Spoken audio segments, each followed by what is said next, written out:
أيكون انزلب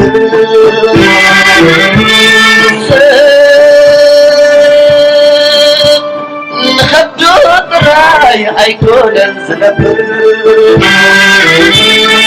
حسب علمو كقمة كذكر.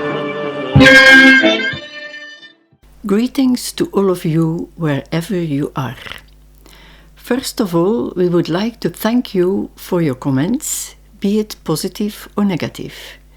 We read them all with interest and learn from them. In our last episode, we attempted to answer the following question.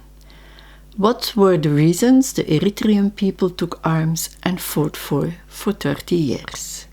In other words, what was taken from the Eritrean people that was so precious that they were willing to give their lives for it? In our answer, we noted that Eritrean people took arms to regain and take back what had been snatched from them by force. Amongst them was the Eritrean constitution, which the Ethiopian regime had abolished in violation of the federation arrangements. When it abolished the Eritrean constitution, it also abolished the democratic and human rights and freedoms of the Eritrean people. Hence, in 1993, after the Eritrean people once again reaffirmed their independence through a referendum, the first instinct or action of the EPLF leaders should have been to restore the democratic and human rights and freedoms of the Eritrean people. That was the main reason for the struggle. To do so, they should have restored the abolished Eritrean constitution in its rightful place.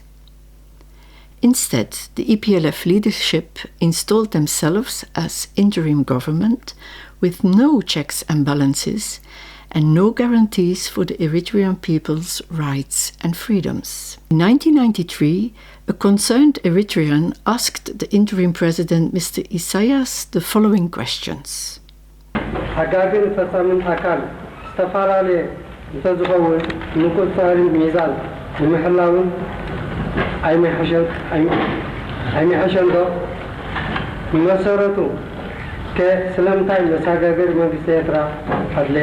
These were very valid questions, and Mr. Isaias answered the first question as following.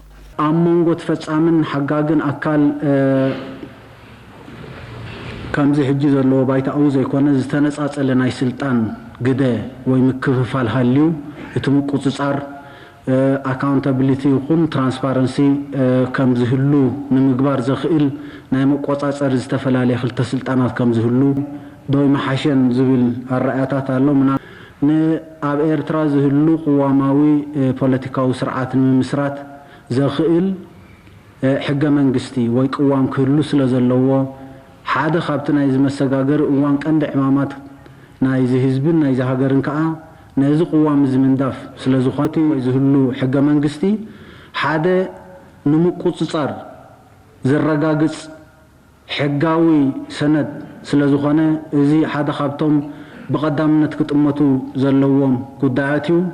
In short, he repeated the concern of the brother and talked about accountability and transparency.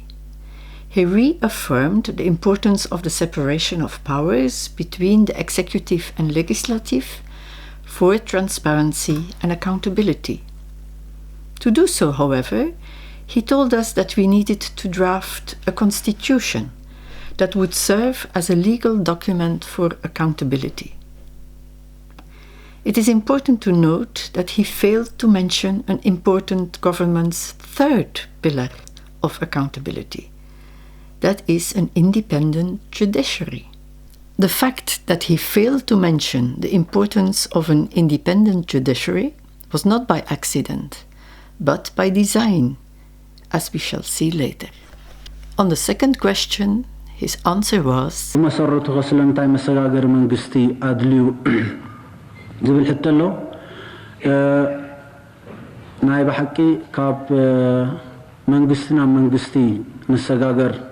أيلنا ويدما كاب حدا منقسنا بكال منقسنا السجاجر زي كونه هيلنا هاجر عمنا مهنات مسرح نأتوز لنا حزبي سلزخنا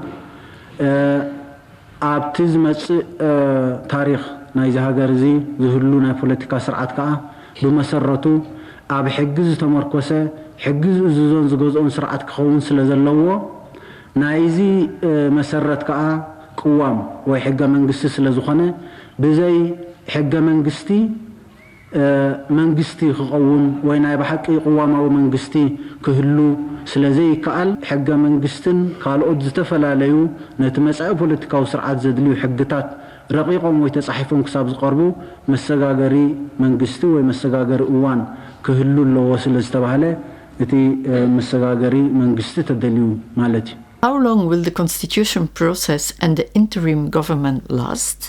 እንተ ነውሐ ክሳብ 4 ዓመት So, in short, according to the interim president, the interim government was needed to draft a new constitution, which was needed to form a constitutional government to build a new nation. However, the EPLF leaders did not need to reinvent the wheel by writing a new constitution. As stated in our previous episode, we have had an Eritrean constitution that was adopted by the Eritrean parliament in 1952. Hence, they could have opted to restore the Eritrean constitution to its rightful place. It guaranteed the division of the executive, the legislative, and the judiciary, and safeguarded the democratic and human rights and freedoms of the Eritrean people. Unfortunately, they did not. Instead, they installed themselves as the interim government, monopolized power, and became the law themselves. We noted previously that when Mr. Isaias talked about the importance of separation of powers of the executive and the legislative for transparency and accountability, he failed to mention a very important pillar of government's accountability, that is, an independent judiciary. He did so not by accident, but by design. Why? To understand the reason, let us listen to the question an Eritrean sister asked Mr. Isaias in 1996.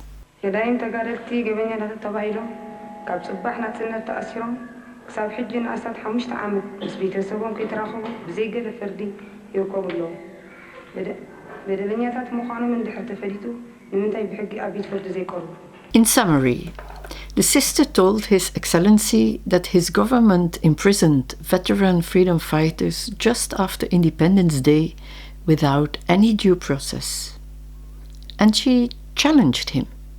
If they really committed crimes, and if there were evidences, why not bring them then before the court?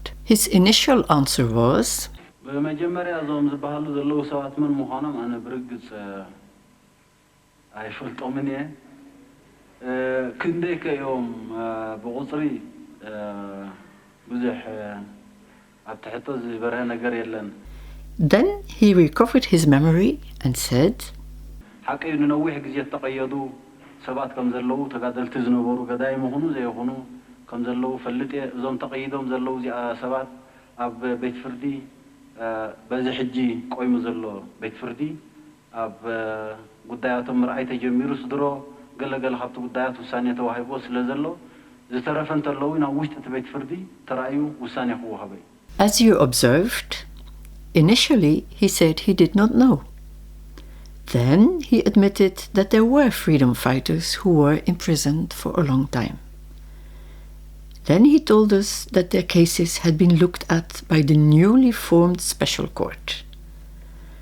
As we all know, the special court was made up of his loyal veteran fighters who report only to him. In other words, there was no independent judiciary as we know it. That was the reason why, in our view, he omitted the judiciary when he talked about the division of powers only between the executive and legislative. Has anything changed since then?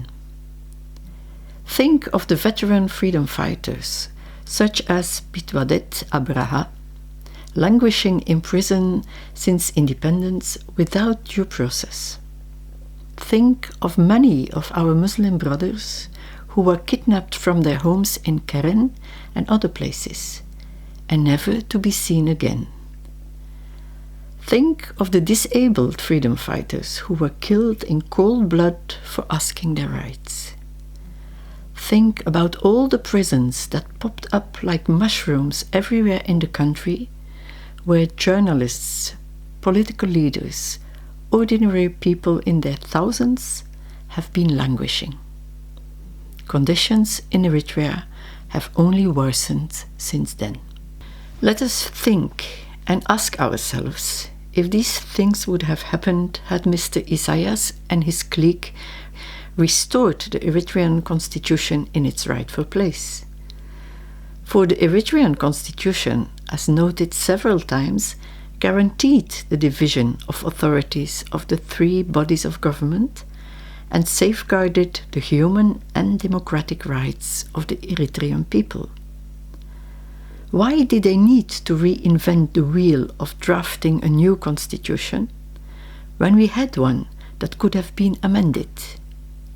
And did the reinvented wheel or new constitution fare better?